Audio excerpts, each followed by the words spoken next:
Everyone is talking about Canada closing the airspace. Every headline is screaming about Carney versus Trump. But they are all missing the real story. This is not about Canada winning. This is not about Trump losing. This is about something far more dangerous that nobody in the mainstream media has the courage to say out loud. What happened this morning is not a bilateral dispute between two neighbors. What happened this morning is a blueprint, a template, a loaded weapon that just got handed to every single country that has ever felt the boot of American economic pressure on their neck. And right now, at least 3 of them are already reading the instructions. One of those countries shares a border with the United States. One of them controls a waterway that moves 5% of all global trade. And one of them sits on top of the most strategically valuable piece of frozen real estate on the planet. By the end of this video, you will understand not just what Canada did, but what is coming next, who is next in line to pull this trigger, and exactly how it is going to hit your wallet before the end of this summer. If this is the kind of analysis you cannot find anywhere else, subscribe right now and hit the bell, because this story is moving fast and I am not slowing down. Let me start with a geography lesson that should have been mandatory reading in the White House. Pull up a globe, not a flat map, a globe. Because when you look at a flat map, flying from New York to Tokyo looks like you should go west, straight across the Pacific. But the Earth is round, and on a round planet, the shortest path between New York and Tokyo goes north, way north, up over Greenland, over the Arctic, over the vast frozen crown of Canada. This is called a polar route, and for 70 years, American Airlines have been using it like a free highway. Delta, United, FedEx, UPS, military cargo transports. Every single one of them has been cutting across Canadian airspace the same way you cut through a neighbor's backyard because it saves you 10 minutes on the walk to school. Now here is the number that should make your stomach drop. 90% of all trans-Pacific flights operated by United States carriers pass through Canadian-controlled airspace. 90%. That is not a dependency. That is a lifeline. That is an umbilical cord. And this morning, Canada picked up a pair of scissors. But here is the question nobody is asking. If this route is so critical, if this dependency is so total, why did the United States never treat it with the respect it deserved? Why did Washington spend 70 years assuming the door would always be open? The answer tells you everything about how American foreign policy has operated since 1945. The assumption was never based on a contract. It was based on an attitude, the attitude that allies do not have leverage, the attitude that smaller economies do not have options, the attitude that gratitude flows in one direction only, from the smaller country upward to Washington. Mark Carney did not discover a new weapon this morning. He picked up a weapon that has been sitting on the table since the 1950s, unlocked, loaded, ignored, because every previous Canadian government assumed that using it would be unthinkable. Carney decided it was not unthinkable. He decided it was Tuesday. And that single shift in thinking, that moment when a middle power looks at a bully and says, the cost of your behavior now exceeds the cost of my retaliation, that is the most dangerous idea in geopolitics. Not because Canada thought of it first, but because now the entire world has watched it work. The blueprint is out. And some very powerful people in some very strategic places are already taking notes. To understand why this moment happened, you need to understand the 2 men at the center of it. Because this was never just a policy dispute. This was a collision between 2 completely different operating systems. Mark Carney is not a politician. Not really. Before he ever set foot in elected office, he spent over 2 decades inside the machinery of global finance. He was governor of the Bank of Canada during the 2008 financial crisis. Then he did something no one had ever done before. He moved to London and became governor of the Bank of England, a Canadian running British monetary policy during Brexit, under pressure that would have broken most people. That background tells you something critical. Carney does not think in news cycles. He thinks in leverage ratios. He does not ask, how will this look on television? He asks, what is the cost-benefit calculation, and where is my counterparty most exposed? When he looks at a negotiation, he is not looking for applause. He is looking for the pressure point. Donald Trump is the opposite of that in almost every measurable way. Trump thinks in moments, in reactions, in dominance displays. His entire political identity is built around the idea that sheer force of personality can bend reality. And for a long time, with a lot of people, it worked. But there is a category of opponent that Trump has never learned how to handle. And that is the opponent who does not need his approval, who does not fear his tweets, who has already done the math before walking into the room. Carney warned Washington 3 separate times through diplomatic channels over the past several months. 3 times he communicated that the current trajectory was unsustainable. 3 times the response from the White House was either silence or escalation. Most politicians would have issued a 4th warning. Carney issued an invoice. And that is the detail that is keeping people inside the West Wing awake right now. Not the policy itself, but the realization that they were negotiating against someone who had already decided on the outcome before the conversation started. Trump brought a microphone to a chess match. Carney had been studying the board since 2023. Let me bring this out of the realm of geopolitics and put it somewhere you can actually feel it. Your kitchen, your bank account, your summer travel plans. Because right now there is a talking point spreading across social media that says this is an elite problem, a Wall Street problem, a problem for CEOs in glass towers who fly business class to Tokyo. That talking point is wrong, and I am going to show you exactly why it is wrong with numbers you cannot argue with. Every single hour that American cargo planes are forced to take the long route around Canadian airspace, they burn approximately 40% more jet fuel per flight. 40%. That cost does not disappear. It does not get absorbed by the airline out of goodwill. It gets passed down the chain until it lands in your lap wearing a different name.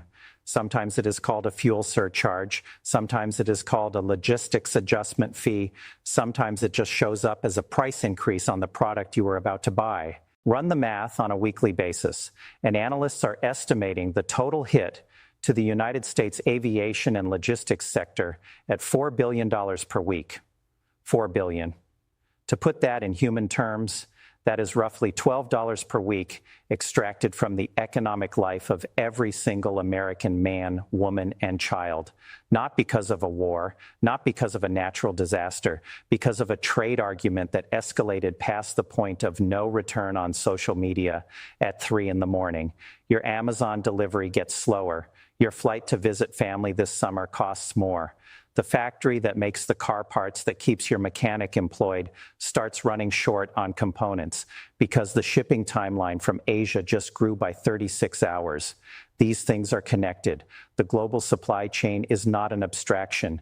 It is the invisible infrastructure of your daily life, and right now it is taking damage in real time. Here is the number I want you to remember. $12 per week, per person. That is the invisible tax of this moment. And before you move on, if you understand why this information matters, share this video right now. Not for the channel. For the people in your life who are about to book summer flights without knowing what just changed. They deserve to know before they pay for it. Now, here is the part that nobody else is telling you, and I want you to pay close attention because this is where the story stops being about Canada and starts being about the architecture of American vulnerability on a global scale.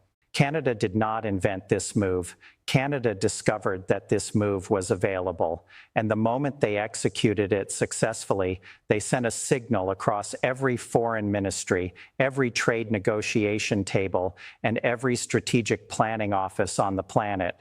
The signal said, this works. The signal said, America has more pressure points than it knows. The signal said, the door is open. 3 countries heard that signal louder than anyone else. The first is Mexico. Right now, inside the energy ministry in Mexico City, there are conversations happening about the electrical grid infrastructure that runs across the southern border. Texas, Arizona, and California all draw supplementary power from cross-border transmission lines connected to the Mexican grid. During peak summer demand, during heat waves, during the kind of temperature spikes that have been hitting the American Southwest every single year, that supplementary power is not optional. It is the difference between manageable strain and rolling blackouts. Mexico has not pulled this lever. but Mexico now knows exactly where the lever is. And Mexico has its own list of grievances about tariffs, about border policy, about rhetoric coming out of Washington that has been getting louder since 2017. The second country is Panama. Trump spent the early months of his return to the presidency making noise about the Panama Canal, demanding preference, implying American ownership. The Panamanian government watched that carefully. They also watched Canada, and right now there are discussions at the administrative level about a revised fee structure for United States military and commercial vessels transiting the canal. Nothing announced, nothing confirmed, but the conversations are happening. 5% of all global trade moves through that waterway. The leverage is extraordinary. The third country is Denmark, specifically the Danish position on Greenland. Trump made his desire to acquire Greenland embarrassingly public. Denmark and the broader European Union are now in active discussions about establishing an alternative Arctic air corridor that would allow transatlantic flights to bypass American-controlled routing entirely. If that corridor gets formalized, the United States loses not just Canadian routing leverage, but its entire position as the default hub of Northern Hemisphere aviation infrastructure. Here is the thread connecting all three. Trump set out to make American power unquestionable. Instead, he handed a masterclass in asymmetric leverage to every mid-sized power on the planet. Carney did not just win a negotiation, he published the textbook. And the rest of the world is already on chapter 2. So where does this go from here? Because right now, inside the West Wing, inside the boardrooms of American Airlines and FedEx, inside the offices of every senator who has a major cargo hub in their state, everyone is asking the same question: what is the move? The honest answer is that there is no good move. There are only 3 options, and every single one of them costs something that Trump cannot afford to pay. Scenario A is capitulation.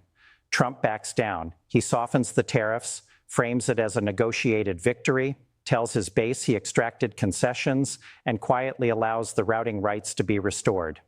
The probability on this sits around 35%. It is the rational choice. It is the choice that stops the bleeding. But here is what capitulation actually means in practice. It means Carney won. It means a Canadian prime minister stared down the most aggressive American president in modern history and made him blink. And the moment that narrative solidifies, every other country watching this situation recalibrates their own negotiating position. The cost of scenario A is not just economic. It is the erosion of the deterrence value of American economic pressure for the next decade. Scenario B is escalation. Trump retaliates directly. He bans Canadian carriers from American airports. He imposes emergency tariffs beyond anything currently on the table. He makes this loud, public, and personal. The probability here sits around 25%.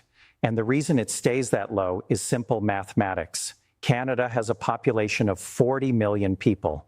The United States has a population of 340 million.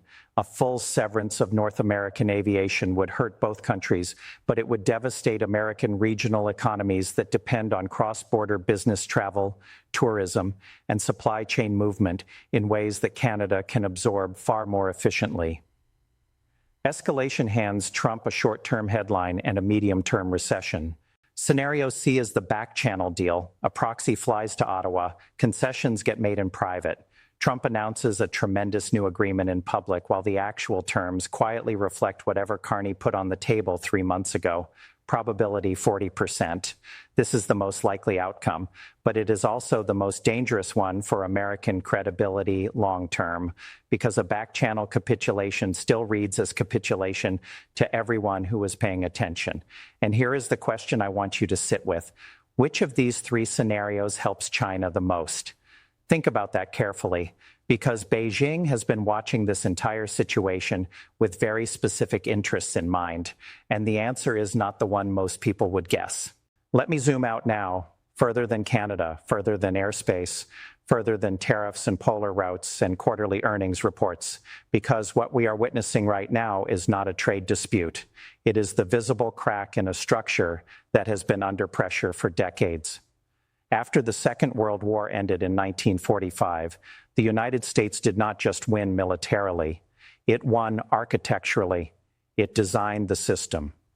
The Bretton Woods Agreement, the International Monetary Fund, the World Bank, NATO, the Open Skies Treaties, the preferential trade frameworks. America did not just participate in these institutions. America was the reason they existed. And in exchange for building and maintaining that architecture, America received something extraordinarily valuable: deference, automatic, assumed, habitual deference from every country that benefited from the stability of that system. That deference is what allowed American planes to fly over Canadian territory for 70 years without anyone seriously questioning the terms. That deference is what allowed American warships to transit international waterways at preferential rates. That deference is what made the dollar the default currency of global trade, even between countries that have nothing to do with the United States. But deference is not loyalty. Deference is a transaction. It persists only as long as the party receiving it is visibly providing something in return: security guarantees, market access, institutional stability, the credible promise that the rules apply to everyone, including the most powerful player at the table. Trump has been systematically withdrawing from that transaction since 2017, not out of a coherent strategy, but out of a genuine belief that American power is so absolute that the maintenance costs of the system are optional. Canada just demonstrated that they are not optional, they are load-bearing. This moment has a historical parallel that should terrify anyone inside the State Department. In 1956, Britain tried to use military force to control the Suez Canal after Egypt nationalized it. The United States told them to stop. Britain stopped, and the world understood in that single moment that the British Empire was over, not because Britain lost a war, but because Britain overplayed its hand against a changing world and got called on it. Trump just overplayed his hand. Canada just called it. The question now is whether Washington understands what that means before the rest of the world finishes drawing the lesson. Let me leave you with 3 sentences that summarize everything we just covered. Canada did not attack the United States. The United States made itself vulnerable, and Canada simply stopped pretending otherwise. And the rest of the world just received a masterclass in exactly how to do the same thing. The damage from this moment is not measured only in dollars. It is measured in precedent. Every middle power on the planet now has a clearer picture of where American infrastructure depends on foreign cooperation and what happens when that cooperation gets withdrawn. That knowledge does not disappear when this specific dispute gets resolved. It gets filed away. It gets remembered. It gets used. So here is the question I want you to carry with you into the comments section right now. If you were sitting across the table from Donald Trump at this moment, representing any country other than the United States, what would you be thinking about your own leverage? What lever in your own hand would you suddenly be looking at differently? Tell me your answer below, because the most interesting geopolitical analysis right now is not coming from think tanks. It is coming from people who are paying attention.